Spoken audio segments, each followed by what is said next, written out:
Welcome to view point. Bangladesh ప్రధానమంత్రి తారిక్ రహమాన్ భారత పర్యటనపై అనిశ్చితి నెలకొంది. ఆయన పర్యటనకు సంబంధించిన ఏర్పాట్లపై రాష్ట్రపతి భవన్ ఒక ప్రకటన విడుదల చేసి గంటల్లోనే దాన్ని ఉపసంహరించుకోవడంతో ఈ సందిగ్ధత మరింత బలపడింది. ఆగస్టు 23 నుంచి 25 మధ్య తారిక్ రహమాన్ ఢిల్లీలో పర్యటించవచ్చని జాతీయ మీడియాలో కథనాలు వెలువడిన నేపథ్యంలో ఈ పరిణామం చోటు చేసుకుంది. అయితే ఈ పర్యటనపై ఇంకా ఎటువంటి తుది నిర్ణయం తీసుకోలేదని బంగ్లాదేశ్ ప్రధానమంత్రి కార్యాలయం స్పష్టం చేసింది. భారత్లో ఉంటున్న తమ దేశ మాజీ ప్రధాని షేక్ హసీనాతో పాటుగా ఇతర నిందితులను తమకు అప్పగించే విషయంపైన భారత ప్రభుత్వం నుంచి వచ్చే స్పందన కోసం బంగ్లాదేశ్ ఎదురు చూస్తున్నట్లుగా తెలుస్తుంది. ఈ అంశంపైన స్పష్టత వస్తేనే పర్యటన ఖరారయ్యే అవకాశం ఉంది.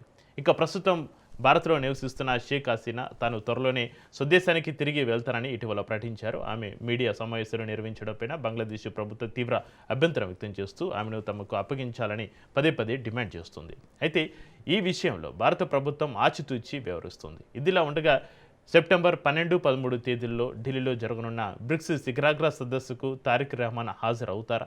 ప్రస్తుత పర్యటనపైన నెలకొన్న సందిగ్ధత ఈ సదస్సుపైన ప్రభావం చూపుతుందో లేదో వేచి చూడాల్సి ఉంది.